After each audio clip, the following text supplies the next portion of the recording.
Where are all my friends? Yep. Mikey Ojeda. Dude, we did it.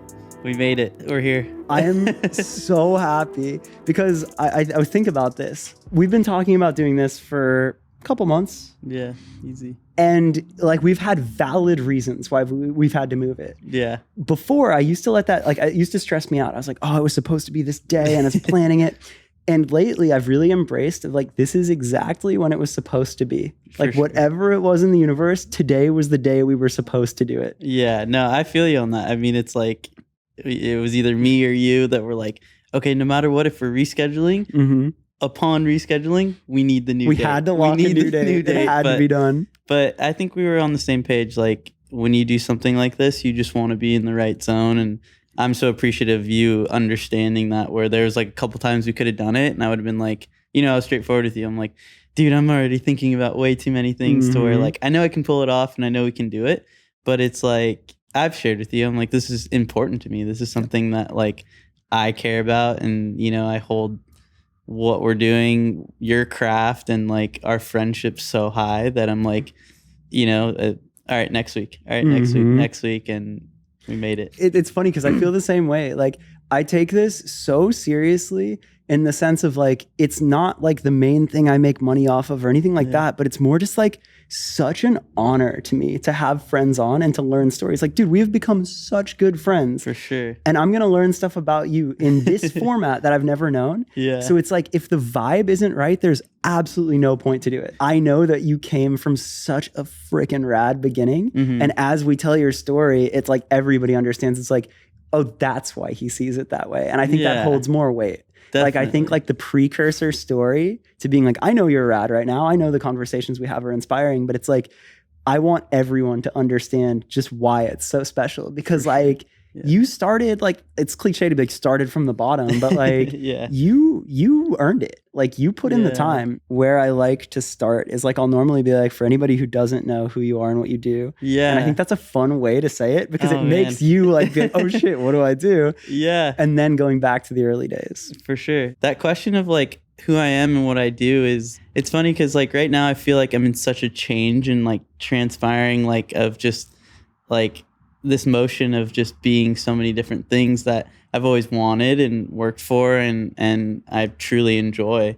So it's cool. Like, I mean, obviously on paper right now, I build and design motorcycles and I own a brand called Bleach that I do that under. But like I said, I'm in this evolution period and I'm loving every bit of it. Like, one day I'm signing up to do this and the next day I'm doing this. And then one day I'm building motorcycles and next day I'm designing clothes or production manager. I don't know. Like, it's this really fun thing. And then, riding bikes for brands or, we just did a shoe video and stuff like that. So I feel like I'm like dipping into all these different categories and, it comes from the background of what I built on. But I think it's all together things that I've always loved and enjoyed. And now I get to really just like, I'm almost in this area where like I'm going to pick and choose like what I want to do here soon. Like, for the next few years. The thing that I love the most about talking about that and talking to you right now is when I first met you, my version of seeing you from the outside looking in, my first thing would be like, yeah, but why? Like you have it good, like Bleach is sick. Like why? Yeah. Like why think bigger? Why do any of that? And as we've continued to talk,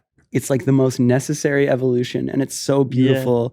And it's like such a lesson to me to like always push forward and not so much care about like one specific win or any type of status, but to like do the shit that fulfills you. Yeah. And I think you set such a good example of that. Yeah, thank you. And I love the way that you look at everything from an educated eye, yet you always have a sense of like childlike wonder. And you look at things where it's like, I'll get so in the weeds. It's like, we have this party to throw and I'll be like, all right, so it's a party. It needs to be this specific thing, this specific one day, whatever. And you're like, what if it was a year long and it was this, this, and this? And I'm like, I'll stop and I'll be like, fuck, that's actually sick.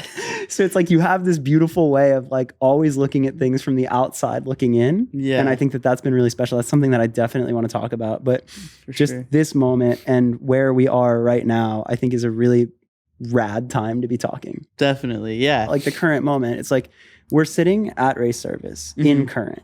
And that's a win in itself. Like the For bike sure. behind us is a bike that you built with Dr. Wu, with Livewire. Yep. That in itself was an evolution. Yeah. Like that a year ago, you were building a totally different style bike, hadn't really done the deal with Livewire. Yeah.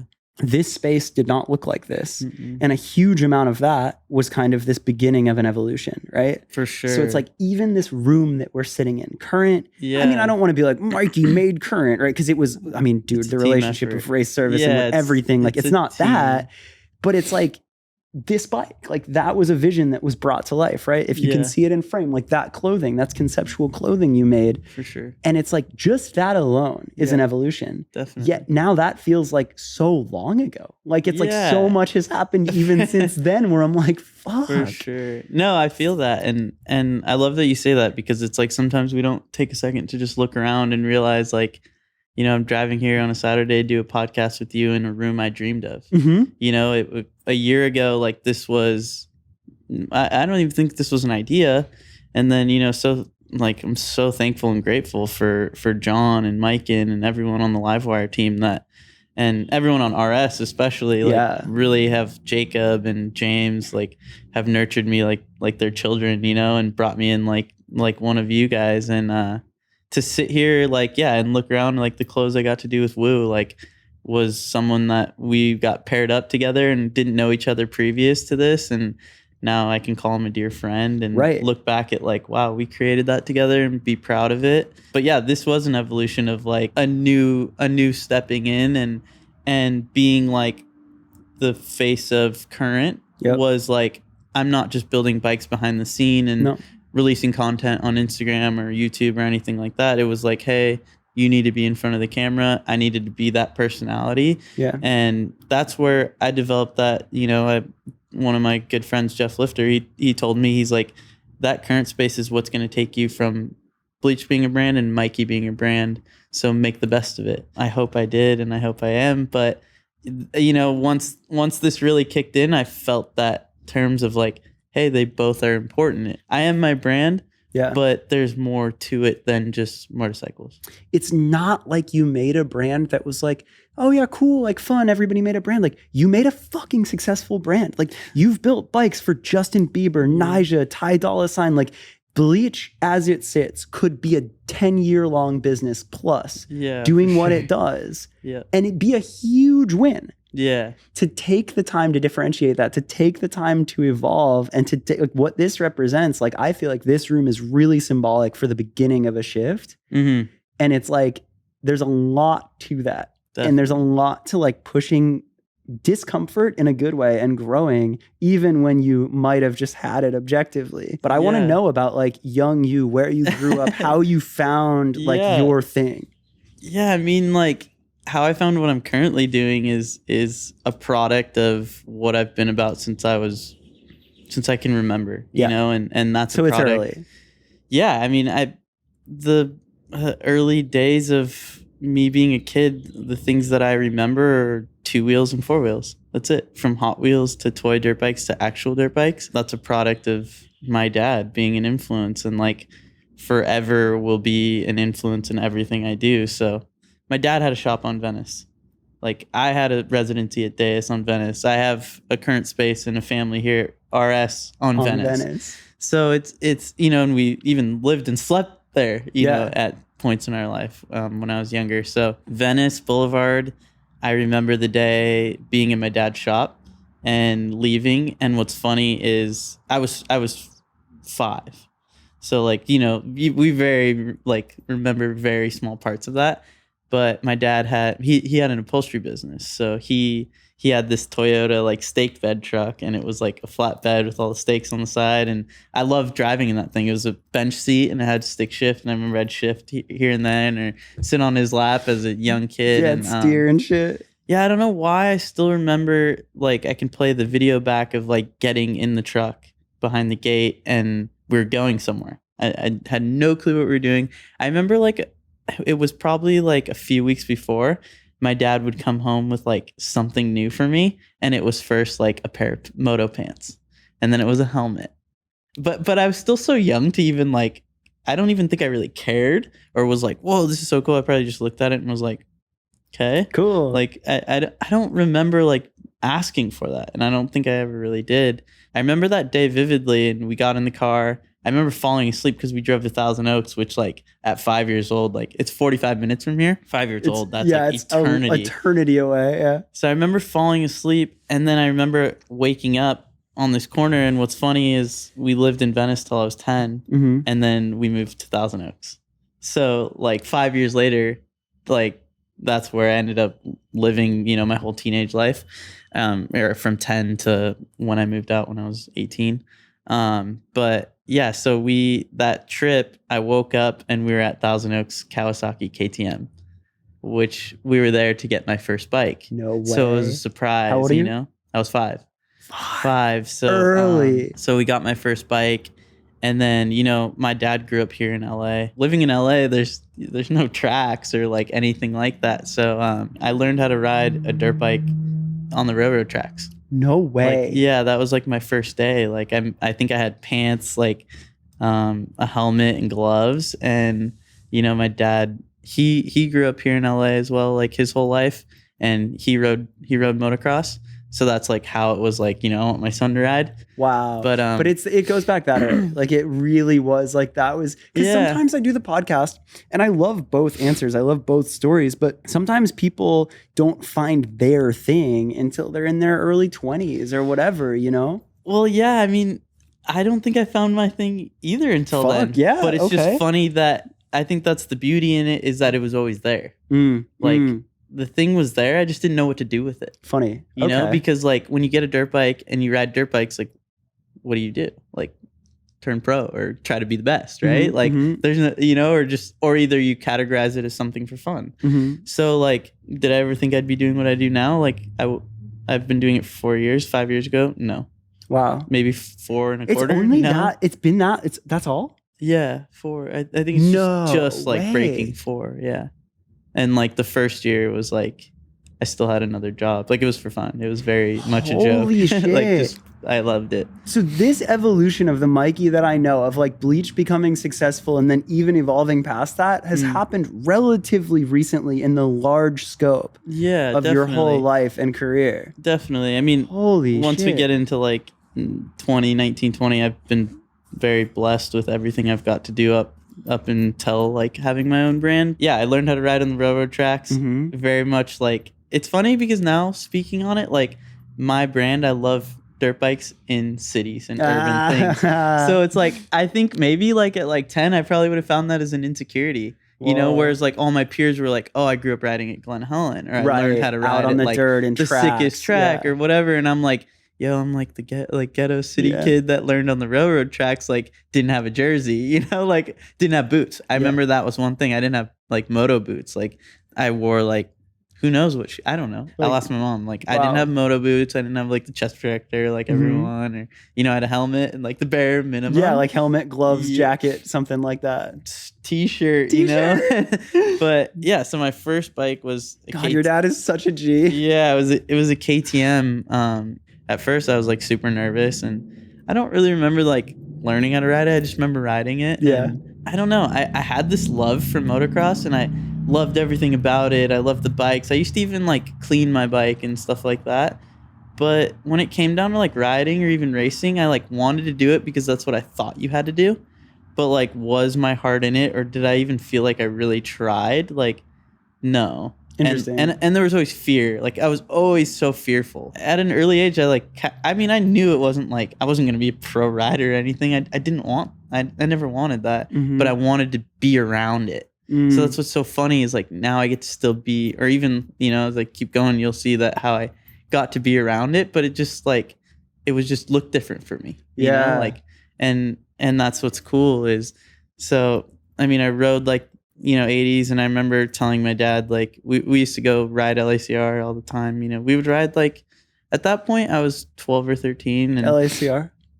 Yeah, it was in Palmdale. So it was like a racetrack. That's like where my dad always liked to take us. Okay. So like eventually, like even though you learned out in the city and all that, like you would get out to tracks. And, yeah. We started riding tracks like I learned how to ride like basic stuff like in the, you know, on the railroad tracks. And then you were out. Yeah. Yeah. And then, you know, probably a few months after that, we would go to like Piru, which is like 45 minutes away. It was called Lemon Grove at the time. And I would go ride there and spin laps. Yeah, I wasn't like super focused or serious on it, but I loved it. You know, like it's all I'd talk about. Like that's all I cared about. You have siblings too. Were they into it as well? Or like, where do you fall in the age group of siblings? Yeah, so I have a brother, Ethan. He's 5 years younger than me. Yeah, so around 10, we moved to Thousand Oaks. And we got this super cool house. Like it was in this neighborhood, Camelot. And we had, you know, even for LA, like we were 45 minutes north of LA for this house. It was in Santa Rosa Valley. And we had an acre of property. And like that's like huge for anyone. Insane. So like it was cool. Really cool house. Yard wasn't developed yet. It was brand new. So my dad, being my dad, you know, built us a track. I love him so much. Yeah. And so he built a track. So my dad always describes like when people ask like, what's Michael and Ethan like or Mikey, what's the difference, you know? At that time, like, so I would get home from school and ride, you know, till it was dark. Like my mom would have to pull me off my bike. I'd just do laps and laps. My brother would pull out on his PW, do one lap, park it. That's it. One lap, park it, and then he'd start digging. Okay. You know, he would just dig holes. Yeah, and like fuck around. Yeah, and he was crazy little kid. My mom would like hide chicken bones, so he'd find dinosaur bones. He was like, he was 5, I was 10 at the time. Yeah. Okay, so it was, like there was definitely a love for it. Like for sure. Yeah. And then does it just continue like throughout, like from 10 into teenage years and all of that? Like, is that like the focus outside of school? It's just riding? Yeah, so like 10, that was my neighbor. That was like the first time I had like neighbors. Like I'm at that age to where like my neighbor across the street, like you can start being influenced by other people. Yeah. It was my friend Dane and Mark. I still see them here and there. And Mark was older. Mark was probably 15 or 16. Dane was probably 13 or so. And, you know, they liked like Metallica. They played the drums. They rode skateboards. They went to public school, you know, like they were cool, you know, and I was younger but they would hang out with me because we would ride BMX bikes or skateboards in front of the house like every day. And my house was that. My dad built us a kicker in the front and we would ride from the backyard and see who could like jump the farthest into the street. My dad would measure us all out. And so like they were older and they were good, but like that was where I found out like I was like way better at BMX than anything. But yeah, so that's where I like started learning about other things. Like skateboarding came into play. I started playing the drums at like 11 or something like that. I would do drum lessons. Yeah, because Mark did it, you know, and I was like, Mark's sick. Mark's got a kit. Yeah. Like I need a drum kit, you know, and that's where I like got influenced by music. And that was the first time I like listened to music that wasn't like my mom playing Mariah Carey radio music or whatever the fuck. Sure. Yeah. So I'm like, Nirvana's sick, you know, like Offspring. Yeah. I was like, these are cool. Yeah. And that was cool about that time period is like I would wake up every morning in MTV and watch music videos. Remember? Wow, like that would be like while I was getting ready for school. So that's like you finding your like your interests. Like this is a very formative time of your life. I was learning like who I was, you know, like motocross, like I loved. But it was so influenced by like my dad. Not that he made me do it. It was just like I felt like I didn't like know what the world had to offer. Yeah. So like meeting my neighbors was like, oh, what's music? Like what's these drums? Like I remember like skateboarding. What's CCS magazine? Oh like my God. They had them. And I was like, you know, they had the shorty's backpack and carry the board on the back. I was like, all right, there's like this whole world I don't know about. Motocross is cool, but like I didn't really have like moto friends, you know, like, so it was just like me very much being in my pocket of like what I liked. Yeah. So I'm curious and like, I don't want to fast forward it too much, but I know very, very early on you worked with like dirt bike teams and all that. Yeah. So in my head, as you're explaining that, I'm like, what is the gap? How did you get there? So like I said, BMX was like a strong suit. So around 13 or 14, like riding 85s, I was racing a little bit. Like it wasn't good, you know, like, but I loved it. It was cool. I raced a beginner class, 85 beginner, you know, it was fun. My dad would take me and he's always the type where like, if we do it right. Yeah. You know, so like, don't go out there just to like say you raced, like go try to race, you know? And when we go to the track, like I remember one time him telling me we didn't come here to hang out, you know, like do this and let's go home. But it's Wednesday night. He had to go to work the next day and we're an hour out. But as a little kid, I'm like, all right, this isn't fun, you know? I wanted to hang out. I wanted to be around the bikes and just hang out. Like I didn't need to ride them almost at that point. So I told him I didn't want to do that anymore. And there's like that fear inside of like, all right, like we spent time doing this and I thought he would care and he didn't. He was cool with it. And I came home one day and my bikes were gone and I was like, okay, we were serious. And then like, it was like 2 weeks later, I got home from school. He bought me like a play bike, like a 110. And he's like, hey, like, so you can still go have fun with your friends. Like, cause my friends would ride around the neighborhood and we had jumps. So it was like, still like, that's like what kept it in. But then I was like full BMX. I loved BMX and I was good at that. So would you ride parks or street or what would you do? Street and parks. Yeah. So like, then it was skate park every day. And then that's like, when you start going to the skate park and like, mixing in with that, you start to like figure out who you are, like as an individual. But yeah, what filled that gap was BMX. I loved it and I progressed all the time. And that's how I met like one of my friends. His name's Cole. And Cole was the moto kid that was really, really good, but he rode BMX too. So that's a love we shared was riding BMX. We were attached to the hip like when we met as young kids and we BMX together and he would ride. I'd sometimes go to the track with him and just hang out. But like BMX was the thing that we shared together.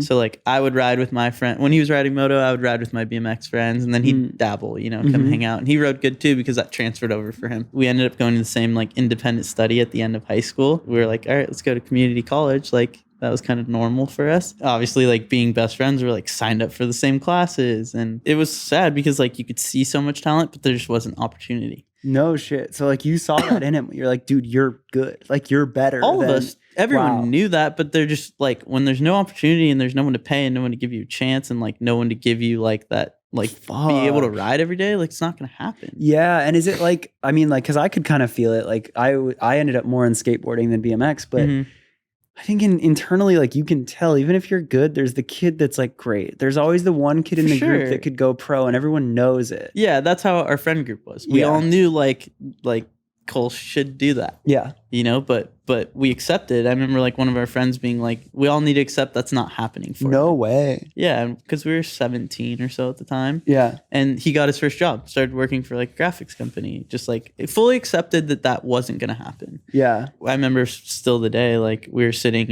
in class at college, and he's like, this team's like thinking about giving me an offer to like try to do this. He started like riding freestyle a little bit. He's like, I think I'm gonna try it. And then had to move to like Temecula area. And I remember bummed. I'm like, I lost my friend, but like do it. But yeah. Like you're like, dude, this is such a chance. We were taking a like, graphic design class together. That's crazy. I remember he's like, if I ever figure it out, like come with me. Like no way. Let's do it. And I'm like, yeah. Like I believed in him. But at the same time, it's like, we're 17 and it's like, it's not all going to work out. Like we really want it to work out. Like I'd love for it to. And we've talked about it since we were 15, like, manage me or do this, like, work with me if I ever make it. And I'm like, yeah, I'm there. And so I remember him saying that. And I was like, yeah, whatever. He went and raced for the Suzuki team. And I still remember like going to the first Supercross he raced at Anaheim. And I don't even think he made the main. Whoa. So it was like, all right, like you're good, but you're not good enough. Whoa. So like went to race for Troy Lee. Troy Lee gave him an offer, but like it was like fair. Like I don't think he was making money and you had to bring your own bikes. Like it just wasn't so far from attractive. But Troy Lee, because I don't know that world as well. Yeah. Troy Lee is like very well respected, right? Very, very. Okay. Very, yeah. Very so it's like rough offer, but great team. Rough offer. Team that was building and like underdog team, but had the resources. Like the resources were starting to come. Like Red Bull came on. Honda was like supporting it. Like it was almost a factory team, but it wasn't quite yet. It was like just that underdog team, and that's who he always was. So he went and did that, and then had success that first year. And they were like, "All right, we want to sign you and like make some money." And we always kept close during this. Like, it was my best friend, so. He had to move away and I'd go visit him down there. That was the first time I went to Murrieta. One of my dearest friends now, like the LaPaglias, he lived with them and they had a track at their house. Oh shit. So then he became that kid that like had the resources around him. It was one day like, hey, I think I can pay you to like come work with me. No way. Do you want to try it? What were you doing then? I was just in college. Like this is like fast forward, like this is all quick. Wow. Like this is like 8 months or so after probably he left that class. So yeah, you're just like kind of figuring your shit out in college, like not married to anything. No, just like, all right, like I want to do graphic design because I like design. Like I learned how to use Illustrator and Photoshop at like 14. I torrented it on my computer. Like that was what I did instead of video games. He was like, I think I could figure it out. Like, come help me. Like at that time, like a lot of the pro racers they had, like they call them almost like a man friend, like a girlfriend that was No a man. way. That, like that's just your best friend that rides along and helps out. Like I would do I would do anything and everything. You know, it was cool. It was fun. But yeah, he asked me, and I remember I was like, I was like, I don't know. And I don't know if I said no or it just wasn't the right time. And then he asked me again, maybe like 2 months later, and I think I was like leaving school. But at that time, like I was so over like the college thing. Like I was like, you know, I had my own car at the time. Like I'd skip classes, and I wasn't that into it. And I remember telling my mom, like, hey, should I go do this thing with him? And my mom's like, you can always go back to school. Like, dude, shouts to your parents. Holy fuck. Yeah, they were cool about it, you know. And I didn't have a job. I didn't make money. So like school was how my parents like gave me like enough to like have gas and eat food. Like I didn't have cool, you know, I didn't have a bunch of stuff. I was like, I think I might do it. And they were like, try it. Like, why not? You know, it was always like something that even Cole knew it. Like it was something that I wasn't going to do forever, but like we all knew like that was my stepping stone into what was next. Yeah. And like it was cool for him to understand that too. Yeah. You know, it wasn't like, oh, like there was never the like, I built you, like you come do this. Like, it was just like, hey, like I could use your help. Do it and then figure out what's next. It wasn't like ride this out for years and years. Yeah, that's fucking cool. He just like brought you with him. Yeah. So it was like that true story. Damn. Early ages. Yeah. And like your role, like at a pretty young age, you end up managing. I basically just helped him with everything. Like anything from like I went to the track with him every day and filmed actually. Like we used to film and record like all his laps so then we can watch him at home and dissect and learn from that. Anything from like shopping groceries at the house, like but what's fun is like we were the same age, so we did it all together, you know. It's like I didn't, it was like Mikey, where's the groceries? It was like, yo, should we go to the store? Like, and then like he bought his first house, like I had to go do all that paperwork with him. I remember I surprised him with the keys to it and like got him early, and I was like, yo, like let's go. And that was such a fun period of life. Like at that time it seemed like we were so grown up.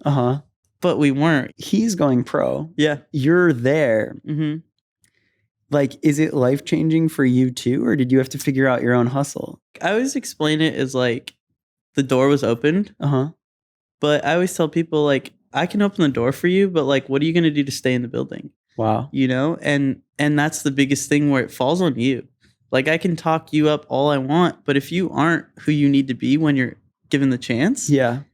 You're not going to stay there very long, you know, and that's all attitude, that's drive, that's everything. Just that discipline of like when I was going to do something and I cared about it, like you know when I don't care about something because you'll see what it looks like, you know. Like my dad says that all the time. He's like, I know you're over it, like and I'm not, and it's like, yeah, you are. Like it's not perfect, or it doesn't try to be perfect, and you know that is a good thing and it's a bad thing too. Yeah, that was. For me, it was life-changing. Yeah, of course. Life-changing because, you know, the money I was making at that time, like, I wasn't going to be making at that age right then unless I was, like, some sort of, like, athlete or something like that. But opportunity. Like, I was so rich in opportunity. And you knew that? Oh, yeah. Sick. I already knew what I wanted when I got what I wanted. What I wanted next, you know? Yeah. Like, the second I was like, I want that, by the time I was there, I knew what I wanted after that. Sick. Wow, so the vision was always very clear. Like you always had your goals set. Yeah, and I say that is because like the next thing that I fumbled on, like anyone who was doing that was at least 15 years older than me. So I was like, ooh, that's not going to come for a long time, but I'm going to prove to myself that when I'm there, I can do that. And you know, being blessed, like it came way earlier than it was supposed to. Yeah, but I was ready, you know, and everything I've done in my life adds up to who I am today. This is going to add up to who I am tomorrow. Yeah. So I take every single day as like, I'm good with it, whether it felt bad that day or whether it felt really good. Like it's making me who I am. Yeah. That's so crazy. That's so sick. Because that's a part of your life that I didn't fully know. Like that, like for the podcast, like learning that now, I'm like, damn. Because I think it's so easy for people to assume that everybody's just had it like that forever. No. That it's just like, oh yeah, like must be nice to like know all these people and be able to build these bikes, whatever. But it's like, had you not taken that risk, had you not stepped up to the plate with that opportunity, had you not realized that the door opened and done everything to stay in that room, you wouldn't be here. You wouldn't have what you've built. No. And I remember like day one going through the paddock at the racetrack. I didn't know everyone. Yeah. Like I was Cole's friend, you know, like, and that's cool. Like I knew that, but I was like, at the same time, like the only way to change that is like what makes Mikey Mikey. So I needed to be me. And at the same time, like, I knew what my assignment was. Every time I accepted something that was, you know, a change or whatever it was, like, I just always tried to remind myself what the assignment was. Like, yeah, maybe I wanted to be this person already, but I was assigned to this task. So don't let like ego, don't like let that vision of what you want to be. Cool, you know that. For sure. But get what your assignment is done. But I think the fact that you knew to like do the assignment and do that job and not be above it, and that you knew that you were in the trailer with these people that could change your life, or learning how to treat the people like from the top to the bottom, I think is huge. And that's interesting. Like, did that fall around that era that you learned that as well? So that's almost I learned after. No shit. And I think a lot of like the ego or anything of that didn't come because like, I think I'm so hard on myself. And like, I think where it came from was like, I never felt like I belonged in a sense. So like my way of that was like in my work, I had to like show that. So like I didn't look the part, like, and it's not a race thing or anything like that, but like the sport is predominantly a white sport. And, you know, like I didn't necessarily look like every kid that rode. I didn't look like all that. And so then you transfer that with like insecurities inside yourself. And the biggest thing that we all are victim of is comparison, you know? And I think that's where like I knew that I was different. Yeah. But at that time, I let my different be an insecurity. Oh. And when I did, I knew the only way that I could always be secure was in my assignment. Oh, so I knew like if I was already like not starting out here, like level with everyone, the second I'm here and then walk up and they go, yo, you forgot to, like, as simple as, you know, I used to wash boots at one point. Like, yo, those aren't clean. Like, I didn't go from here to here. I went from here to here. Oh, shit. So I didn't have anything to lose. Oh, my God. So I always felt like I had to make sure that I couldn't fall short the slightest bit because that was going to be the opportunity gone, or that was going to be a hard time for me. It's crazy to hear you explain all of this because now I think the fundamental shift is any being different is absolutely not an insecurity anymore. You embrace the fuck out of it and it's what's made you who you are. Sure. But I love that you share those times. Yeah. Any slip up could be in any other area, but it was never going to be in my work. Yeah. Is there a moment where you go from working with just Cole to other riders? Or like, what's that look like? The guy who managed all the Troy Lee riders, he broke his leg. He was the athlete manager for Troy Lee across pro, amateur, all that. You know, that's the job I wanted. That was the exact one I wanted. And he got hurt during the summer. And they called me like 2 rounds in and we want you to fill this for the summer. You won't work in the office during the weeks. We'll just fly you out every race. You take care of everything. So that summer was like my initiation of like, I know I don't have a spot here, but like everything's going to be perfect. Yeah. Everything is going to be perfect. Yeah. And I worked hard that summer, worked really, really hard. Yeah. And I wanted it. And that's what led into that. You know, at the end, like, hey, we don't have a spot, but thank you for a great summer. That happened? Yeah.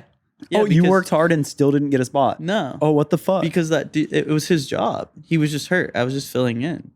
So it was like, thank you. You were amazing. If we had an open spot, there would be no question about it. And I was like, yeah, I get it. I understand. And that was it. Damn. And then that's where the Alpine Stars thing came about. And I went and had an interview with them. Bill O'Keefe, which is Troy's brother-in-law who runs most of Troy Lee at the time. He called me and was like, hey, Jeff, who was the guy who had the spot that I wanted, left and took a job at Alpine Stars. Stop it. Yeah. Crazy. So the job you would have had to settle for is the job that he took. He took a higher role than that. Uh-huh. But he opened up my spot, and then he took the higher role and then like filled that for a little while. I think he had to do it for a few months until he found someone. Yeah. But he went over there and left that spot open. No way. And they're like, "Can you move on Monday?" And I was like, "I don't have any money." And like, you're like, "Yes," like of course, it's a Friday, a couple days before Christmas, and I'm like, "Yes, I can do all that." And I remember calling my mom like on the golf course, and I was like, "I took the job." And she was crying. She was bummed because she thought I was doing the Alpine Star thing. I was like, I got the Troy Lee one. And she was like screaming, like so stoked. Cause like, that's what I called out that I wanted. Yeah. But yeah, so I took that, and that was like, I don't know, I was probably 24. Yeah. So that's where I went from like one rider to like 17 or something. No way. And then that was like led into like apparel for American Honda, apparel for like Showa Suspension, KYB, KTM Junior Challenge, like being the mediator of Troy Lee and all these corporations, and then having a team. Okay, wow. And that's a decent amount of time. Yeah. So that's like formative professional career, surrounded by greatness, surrounded by people at the top of their game, for sure, learning from legends. Yeah, we had a cool a cool crew of just like people in that circle that supported each other. It was like Roger and my friend Mikey Rangel, and we all had kind of similar roles, but for different brands and different riders. Bleach kind of feels like out of left field to me. It was out of left field for me. Like what? 100%. Like, yeah. Bro, like you did it. Like you figured it out. How did this happen? I mean, it was just like the wanting more, Like it's that always like you're in your spot, but like what's next? And I've always been that way. And sometimes you really just need to like sit down and look around you and be thankful, like, because my biggest thing is like, every day I feel like I'm walking in things I prayed for months and months before, or years before. Yeah. And like sometimes you need to stop and like be in those moments, you know? And it's hard to. Yeah, I was content. I loved it. I had fun but the traveling was gnarly. Like I still miss like being at the races, like going to like some this year. Like I go to the ones here in LA or in California. But yeah, Bleach was definitely like super far out of left field. It wasn't like, because from what I remember of you telling me, wasn't it like a homie came to you and was like, build me a bike? Andrew Jackson, a good friend of mine, like was working for an online retailer at the time, like one of the biggest in our sport in motocross. He's like, hey, they have like a marketing director position. And that's like where I wanted to go. I wanted to go into marketing. Well, I said, okay, I'll take an interview.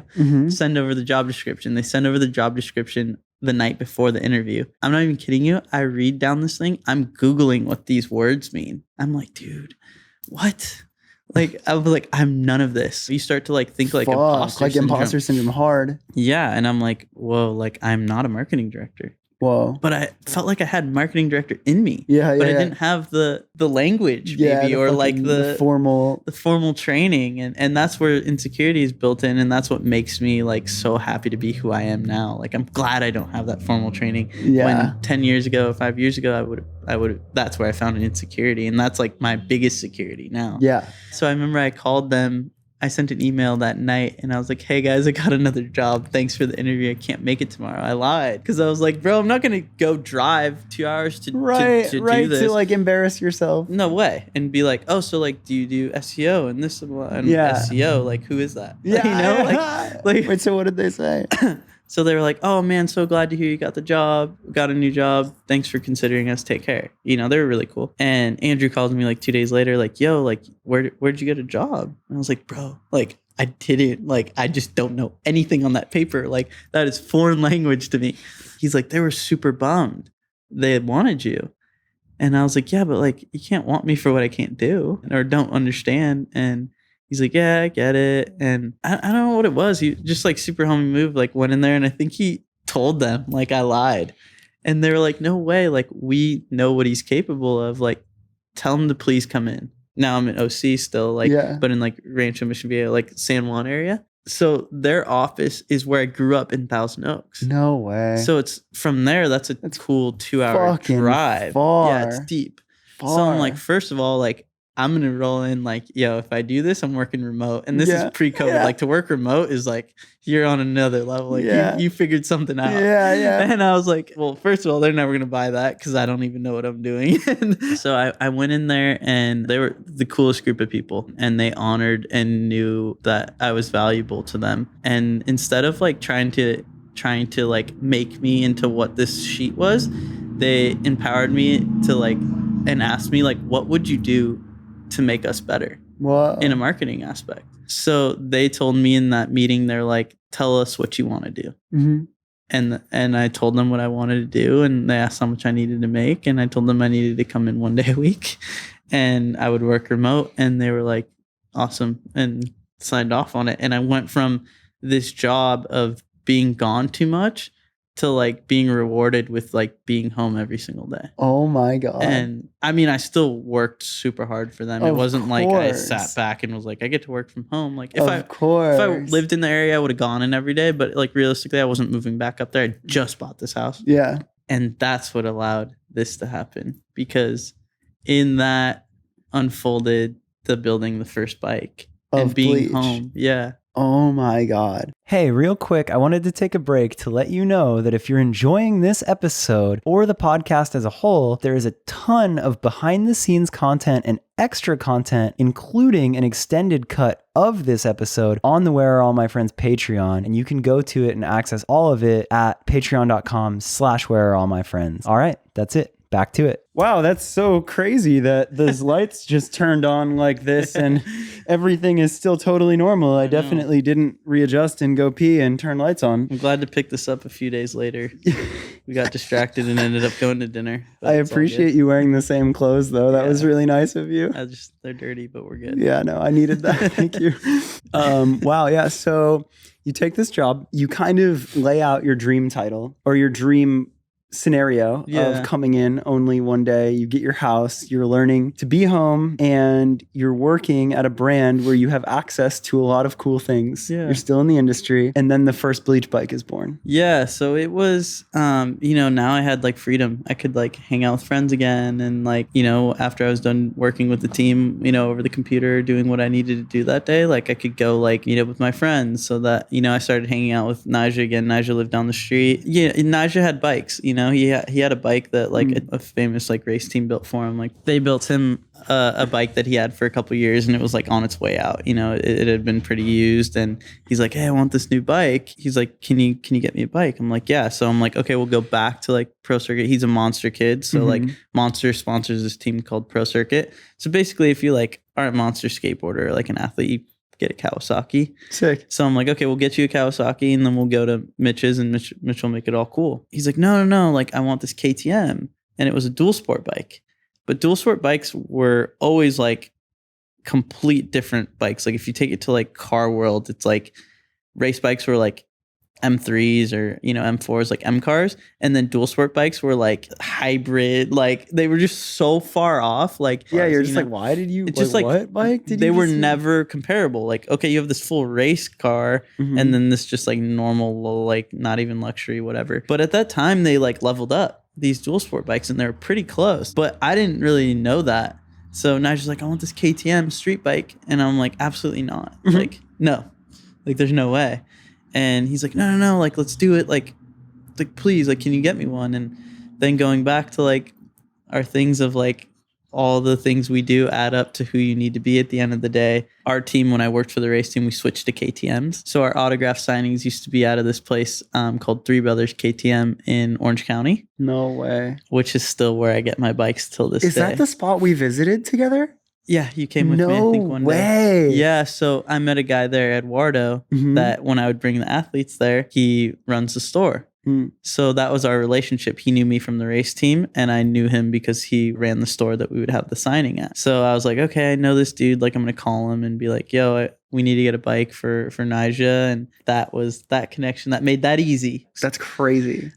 We teed up that bike, and I still didn't get it. I still didn't understand why he wanted it, but I understood it was like kind of close. Yeah. And then he was like, all right, like, can you build it? Can you make it cool? And I was like, I mean, we can take it somewhere or something. Like, I didn't build bikes. Yeah. He's like, no, like you can do it. And then me being me thinking, I was like, I have this job as a marketing director right now for an online retailer that sells gear and parts. Like, how about this? So I came up with the concept of like, Naja, the brand I work for, will support you and give you all the parts and everything for free if you tag us. And, you know, so it was like a value that like was great. You know, like Naja doesn't do that for cheap. So it was like, okay, I'm going to trade you all this out, homie move, you know, and basically flip that over and makes me look great. But also as a homie, you would dial it in and make sure that it was like up to spec for like a race team. Like, so then I like started going in on it, and it was just at my house down the street. We brought the bike over there, and like I would just take pictures as I took it apart. No like, way. I would just take photos. Like even like my friends that like didn't work on bikes would help me. Like my buddy Elliot Jackson. I remember the first time putting triple clamps on. I was like, have you ever done this when you were younger? And he's like, I think I saw my dad. I was like, yeah, I think too. Like I was like, but we'll figure it out, you know, and it just went that way. And it was taking photos and just trying it, and building that one for Naja was like this like learning period of like, okay, like I can do this, but I had that security. I knew if I really messed up, I'd just take it to KTM and be like, hey guys, like I'd pull it straight into like a place that no one, you know, like the public can't walk into. And I'd be like, guys, I've made a really bad mistake. Help me. But I always knew I had that in my back pocket, and all of them would have supported me. They knew. They would have laughed. They'd have been like, we expected this. Yeah, you know? That's great, Mikey. Yeah, Mikey. Okay, we expected.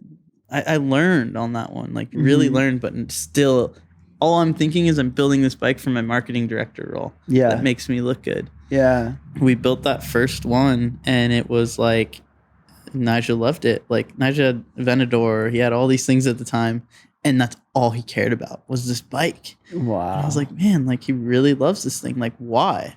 Like he's had dirt bikes. Why does he love this thing? And I started to see like the way he wanted to use it. And like I use the analogy of like a Ford Raptor is like, why does the Raptor exist? This like fully off-road capable vehicle that let's all like be honest, 90% of them live in the street, live in LA. You know, like don't go to it's a city, at least around here. City truck that is very capable, overly capable. Totally. And a lot of them are modified. And they're like, we need better shocks. It's like, why? It's still in the street. And that was what Naja wanted, was like, and I saw that. I was like, whoa, he wants this urban thing to ride around the street. Anyone can go buy a Ducati or go buy a sport bike or whatever and pull up. And if you really like bikes, you're going to think it's cool. But if I show up on a dirt bike, you're going to be like, how'd you get that here? The way that a Raptor is like, this is supposed to be an off-road trophy truck. Yeah, it feels rebellious. Yeah. And I saw that and I was like, whoa. And I was like, all right, it's the thing. Like one night we went out and he rode his bike, and we were going to Hyde to a nightclub. And he rode his bike, and he parked his bike out front, got out, helmet on, hung out for a bit. Everyone got in the Uber to the after party, and he rode wheelies on the way there. And I was like, I see it. Like, you know, like, and I will never hide that story, because like Naja was such a big influence to me to like see the vision of where I wanted this brand to go. Yeah. And amongst that period of getting it, it was like our other homie Eddie was like, hey, I want one too, who was hanging out with him all the time. Like, can you do one? And I was like, I guess. And so like I did it for a favor. Like I didn't make money on these ones. Like I just did it. Like I maybe charged him a tiny bit just because like for the parts and like whatever, you know. But I started to see that and feel that. And I was like, okay, this is what my version of building bikes look like. And then I got one. And I was like, okay, I'm going to get myself one. And then I built that low one. But I like the way that one looks. But there's a part of me in there that was trying to be like what I thought a bike builder needed to be. Oh, really? Yeah, that bike looks different than all mine, and I've never built another it looks like one. a flat track. I've only built one like that. No one's ever ordered one like that. Yeah, I like that one, but I get it. I get dope, what you're saying. But we like it because it's familiar. Right. Oh, wow. Right. Where the other ones were like different. Yeah, so that bike was like, okay, this is going to make me feel like a bike builder. Like to me, a bike builder was like a dude that like can weld and like cut up frames and like change geometry. Like I found an insecurity in that. And I was like, I'm not this. So I built that one. And I was like, that's going to make me that. You know, I felt like I was still building dirt bikes. Like it wasn't like enough. So I made that one. I'm like, this one's different. And I submitted it to this website that was like, it's like Bike EXIF or something, which is like, you know, like the hype beast of like motorcycles. Funny. I sent it to them. I'm like, perfect. They emailed me back and they were like, hey, this doesn't fit a criteria of like a custom bike to us. And I was like, boom, like shot down. I was like, yep, I'm not in what I need to be doing. I was like, this isn't my path. Wow. And I didn't realize that bike was so representative of you realizing to like stand against the grain. Yeah. And I was hurt by it. I was like, okay, like I'm not a bike builder. Like I was right. You know, like I built 2 cool bikes and like this third one's cool, but like I'm not in that category. This isn't ever going to be anything. And I was very negative. I think that's where I was just kind of like, whatever, you know, and didn't really care because I had my job. I was cool. I was stoked doing what I was doing, marketing stuff. And then I think the 4th one was another one for Naja. And I made that one and I took it a little more seriously. And that was like the one where we first did like a full black motor. And like I had only seen like Josh Hansen's bike do that. And like I hadn't really done anything that extravagant. We did all like titanium bolts. Like this was like the one. That's when I was like, okay, like I want to do this even though I'm not that bike builder guy, but I still want to do this. Like it's kind of working, you know? Yeah. So I like made an Instagram at that time. Like I always took the photography very seriously. Yeah. My boy Ridge came in to shoot all my stuff and like that was like I started an Instagram. It had a name. I remember building the second bike for Naja and it was the last night of working on it. And I was so bummed. I was like, man, like this is probably the end, you know, like, cause it wasn't like a business, you know, I didn't have like, it's true. I didn't have anyone lined up or anything like that. And it was literally and this is like such a pattern for me is like when I finish things, new comes. And it was the last night I was building something. And I remember I was literally sad, like a little emotional about it. And I walked inside to go to the bathroom. I grabbed my phone or something. I'd done like a bike show. I thought that was one thing too, like where I was still fighting, trying to be like who I thought I had to be because of like what the world tells you. Yeah. And I took that low bike to a bike show. I did like the one motor show. They like pick you in and I was the last alternate. I wasn't even chosen in. Yeah. And I remember I went and like I was like, I gotta go to a bike show and show my bike off. You know, like that's what they do. That's what the builders do. And then you win an award and stuff like that. But I felt convicted in those things. Like I didn't like it. I thought it was corny and it was lame. But I was like, that's what I gotta do to be who I want to be. That was on a Sunday. And then the Monday was when I was finishing up Naja's bike. I went inside and I grabbed my phone. My Instagram had just blown up. And I was like, what? And it was like very small at the time. I was like, what? Like bunch of followers, like all this stuff. And I was like, dang, they probably posted my bike from the bike show. I'm like, yes. Yeah. I made it. Yeah. Right? I was like, I made it. And I'm like scrolling through trying to find the photo. And then I scroll through and it says, Justin Bieber started following you. And I'm like, what? And like click on it. I'm like, oh, it's really him. Like, that's funny. And then I'm like, oh, I guess that's how the world works. And then, you know, there's a DM and he's like, hey, I love what you do. Like, I want a bike. So like we started talking like that. And, you know, in that is where like you have to start taking things more seriously. Like insurance, like, you know, like, okay, this is either a real thing or it's not. Wow. You know, and so every bike made me take it more seriously. Yeah. So like when you say like, was it ever planned? Like, no, it was never planned. No. Every finished project leveled it up. But the door was opening and you were justifying your place in the building. Yeah. Like, instead of being like, oh, this is probably just a hobby and taking it less seriously, you're like titanium bolts, black out the motor. Like you were going further. And I learned that from the race team. But the thing is like, even those guys like kind of hated on it. They're like, black bikes weren't cool. Yeah. Right. Like, your bikes are black. Like what are you doing? Like I got some hate for it. And is that like, were you comfortable with going against the grain at this point? Or was it still awkward and like weird for you? I had no option. Yeah. So I just owned it. Yeah. Like I was like, this is like what we have to do. And like I probably wouldn't have made the bike black, but like Naja wanted it black. Got it. And then that's where I go, like, I love designing from the perspective of not knowing too much. Right. That's the biggest thing for me is like when I design now, I try to like with bikes, like I remove myself from that. I don't do bike shows. I don't do those things. Because the less I know enough about the construction, and I'm not saying that in a cocky way or anything like that, but I know enough about parts and like what I want to use that when I go to design or design paint or anything like that or graphics, like I don't want to know anything about bikes. I want to design from like a clothing designer's perspective. It's the fancy car with the dice on the mirror. That's like what I'm about. Yes. And you do that so well. But I try. That's important. Like right there, like that is an important thing to talk about, because it's that lesson, the way you've applied that is so valuable. And I think it's so much of what I see in your design language. But hearing you explain where that came from, and even the fact that Nyjah pushed you and he was like, it's got to be all black. And like from your inside baseball perspective, you're like, no, don't do that. Nobody does that. Nobody likes it. Yeah. And had you not had a friend like that and trusted him, you would have done the safe thing or the thing that everybody else does. For sure. So for you, like to learn that there and then be aware of that is really important. Yeah. I mean, I learned that. And like, even working with Justin, like when we were designing his graphics, like at one point we were like putting pizzas on the side of the bike, like these Drew House pizzas and teddy bears and stuff. And I'm just like, I was with it. I already knew the assignment then.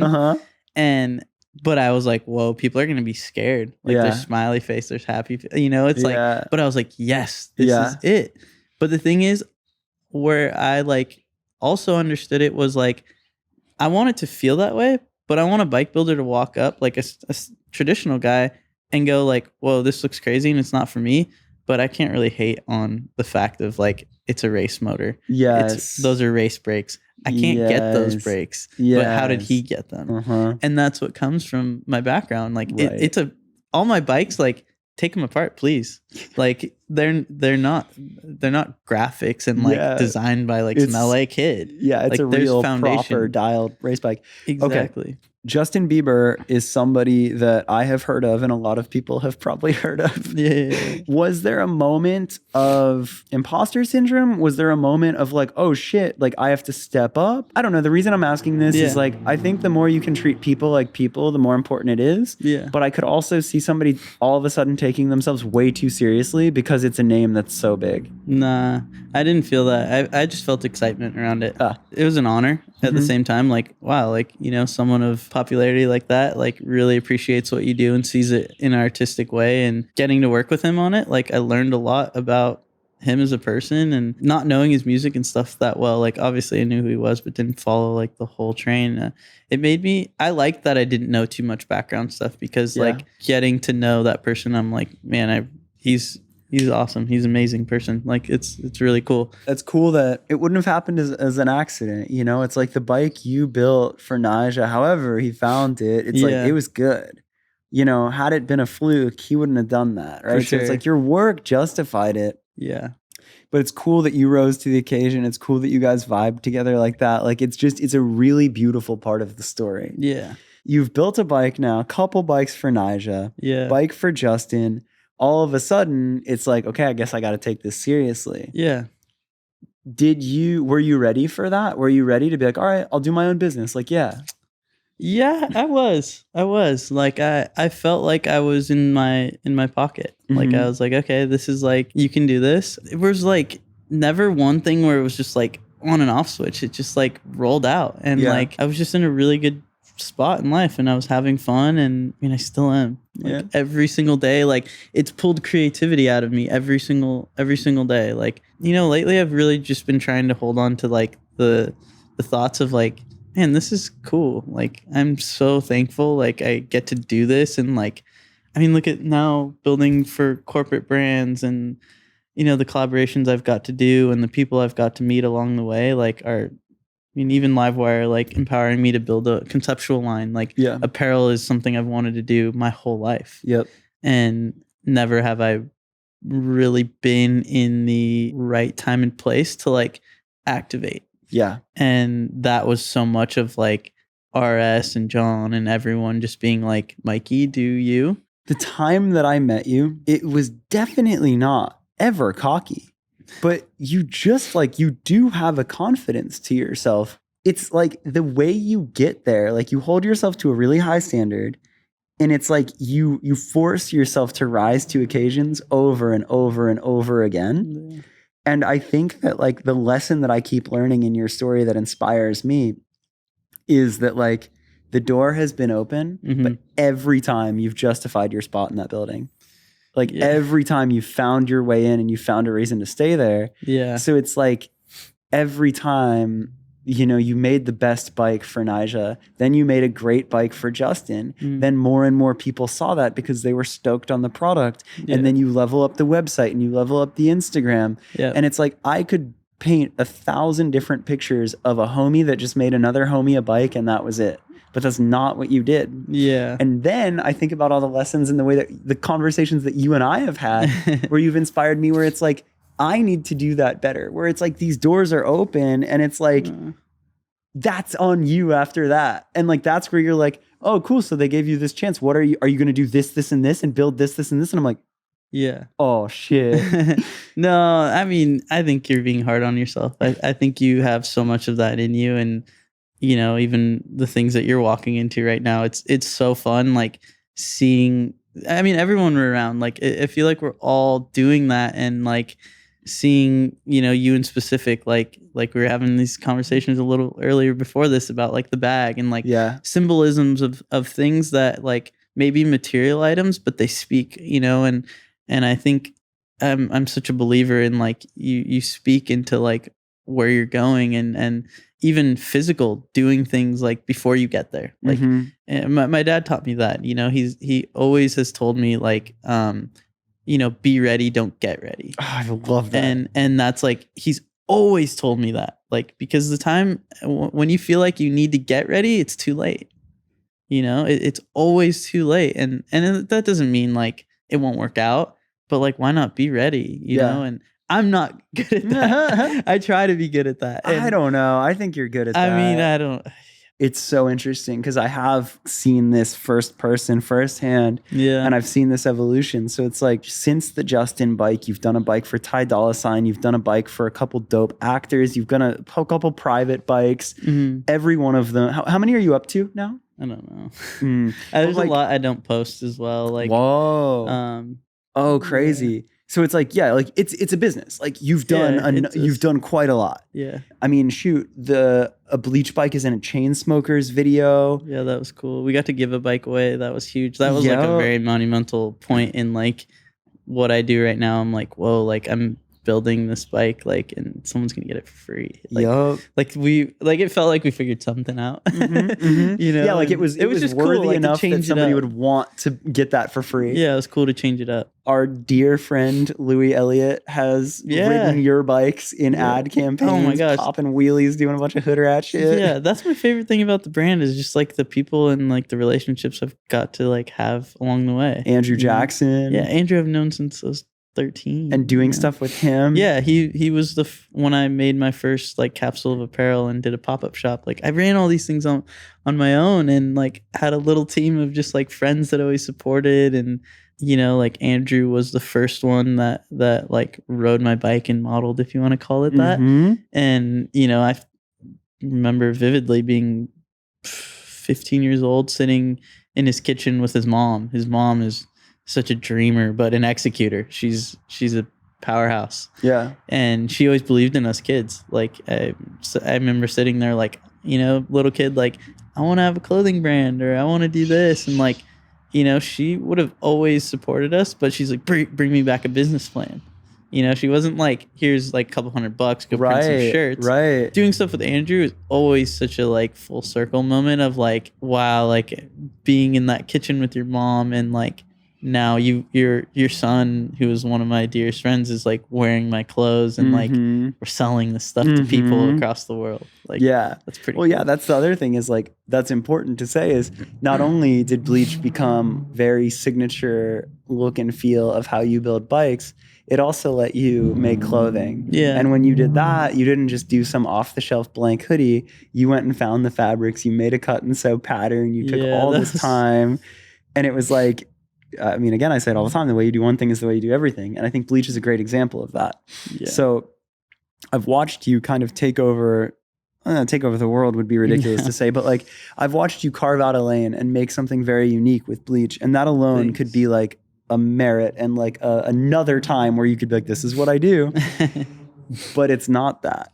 And I've also seen this side of you. Like the reason I'm saying all of this is there's something that I really want to talk about here where you've established success with Bleach and people know it. Then comes current and Livewire, and that is directly off of the success of Bleach. We talked about Woo, we talked about this bike. It's an incredible like representation of all of that. For sure. And then there's what comes after, where it's like Bleach is still there, but there's now a very strong differentiation of Mikey and Bleach. For sure. And I think it's so beautiful. And in the beginning, I didn't understand it. I was like, bro, why? Like, you're good. I remember you asking me, like, why are you like wanting to do other things? And now I get it. Like, now I extra get it talking to you on this podcast, because it's like, how could you not? After all of these things that you've done, how could you not? Yeah. This little era lately, there's been this whole wave that is certainly not Bleach. It's like, it's Mikey tapping into something deeper. It's Mikey pushing to develop a conceptual apparel line for Woo. It's doing a Ralph Lauren campaign. Yeah, that's cool. Riding. And because of what you've known. Good rider. But it's in one sense, it's like, whoa, no way. But then in the other sense, it's like, well, yeah, of course. Yeah. It's that. It's Golden Goose. Yeah. It's doing something with Woo on a whole other level. Yeah. You directed a fucking Chainsmokers video. Yeah. Directed? I don't know the proper credit Me to and give Lucas you. and Matt, I mean, we did a lot. Like, that was like, I think, like, it's funny, like, going over the credits. Like, I think you were in the car. We were in the car. They're like, so what do you want? You were in like, the car with me, and you're like, hey, you kind of did all this stuff. Like, and I was like, yeah, we did do all that stuff. Like, write it up. Like, but then it's like, you've had capsules come out in collaboration with Deus, which is huge. You've done other collaborative capsules. You've done, should I say the car brand? I won't say. I can say it. I mean, BMW, like, we're working on something. Yup. I support their brand no matter what. Yup.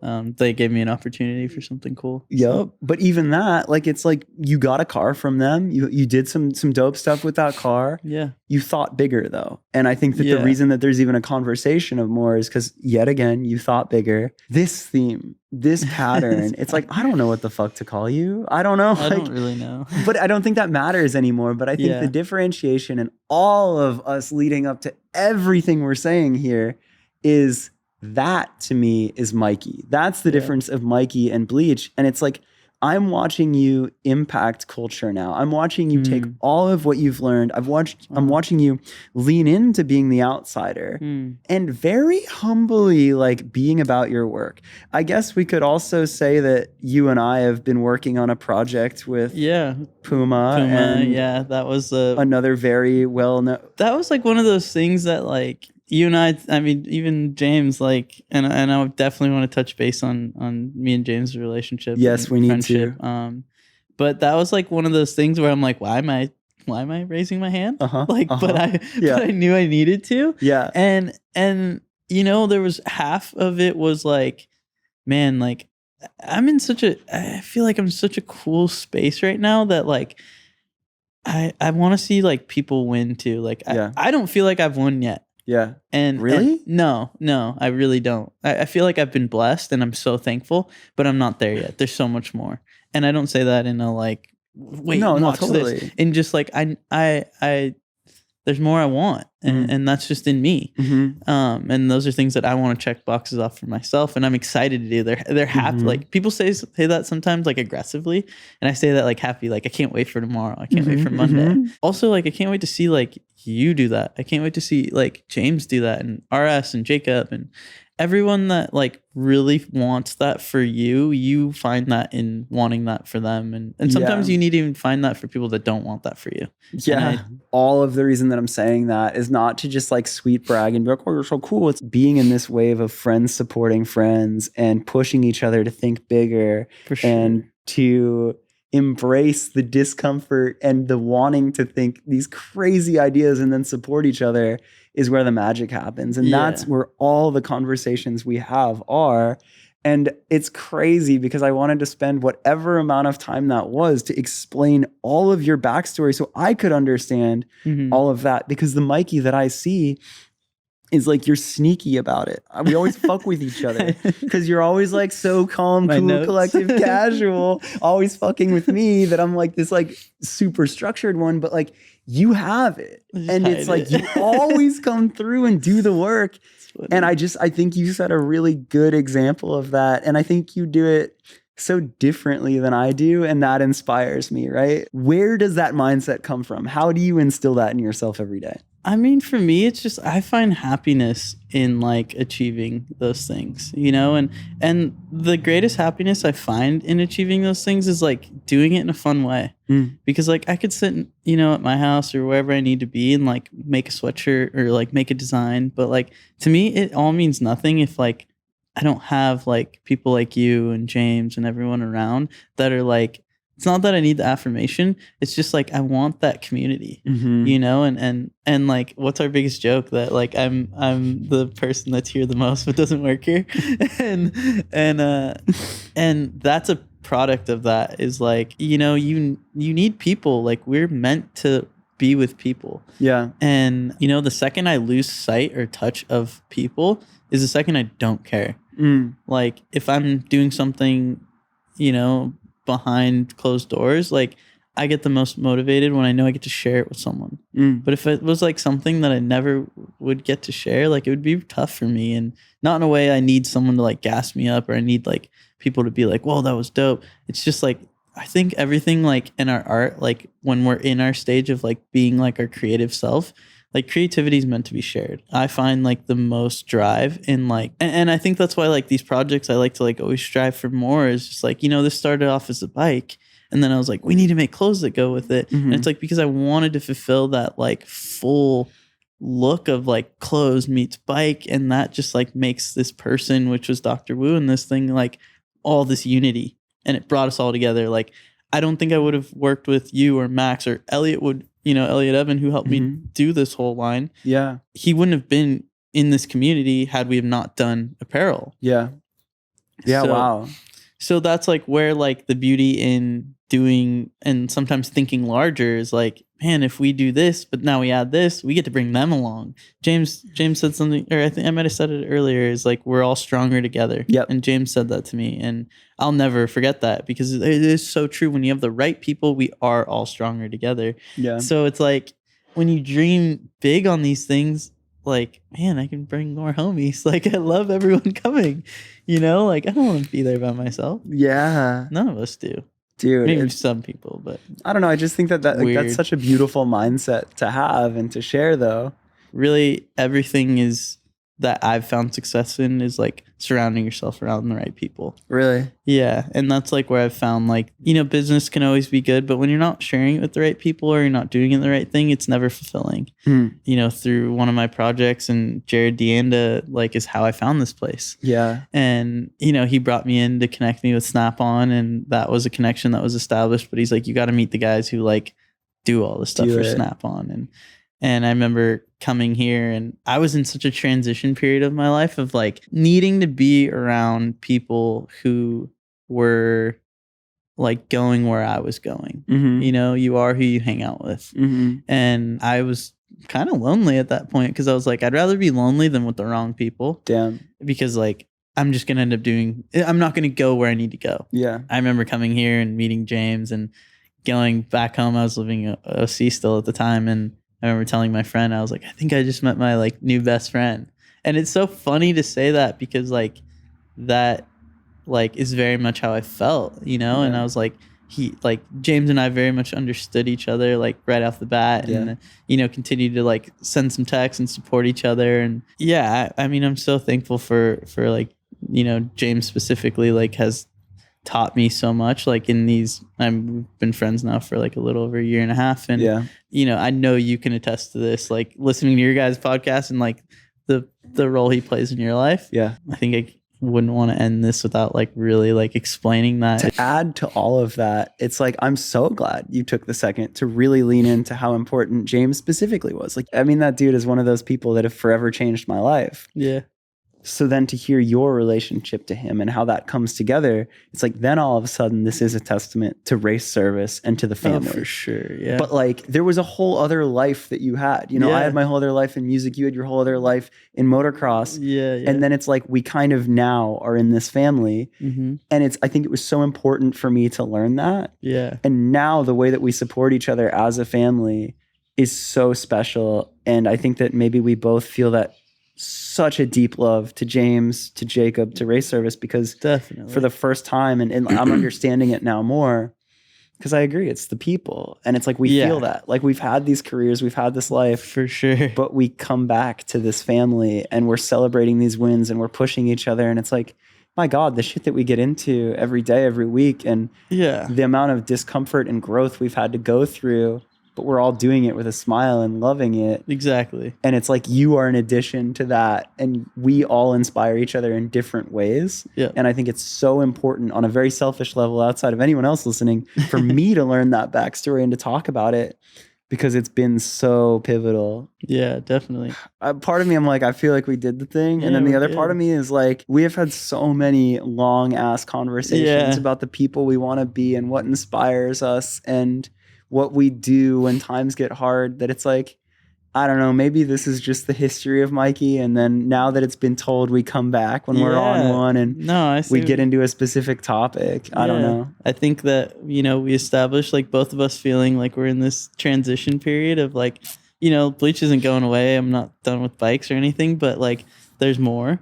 And, you know, let's check back in a year, 6 months. And I think we need to flip the roles too, because I think I need to dig into what you're all about. I'm so fucking down. I'm so down. Yeah, let's do it. And I mean, I feel like too, it's like I'll say this early just to manifest it. It's like the Race Service podcast studio coming together. It's like we're here so much. Like this is what I want. I want us to be inspired one night, and instead of sitting on the couches that are right there, just be like, fuck it, turn on the mics, like let's go talk. Oh, for and sure. Like all these conversations, you know, like late night, like Jeff, any homies that rolled through, Max, like everybody. Like I just want to share that. I just like I love that we have shared so much positive in our lives together. It's like I want to continue to do that, and maybe it's an impossible task to share that in one episode, but I'm certainly glad that we at least got to do this. I know we made it, but thank you. Dude. Appreciate you.